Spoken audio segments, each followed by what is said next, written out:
नमस्कार मित्रांनो, आज आम्ही अशा ठिकाणी गेलो की ते एक वारकरी संप्रदायाचे श्रद्धास्थान आहे, म्हणजेच आपली आळंदी.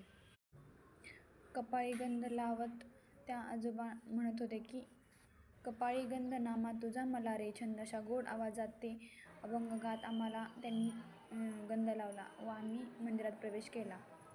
तुम्हीही बघा.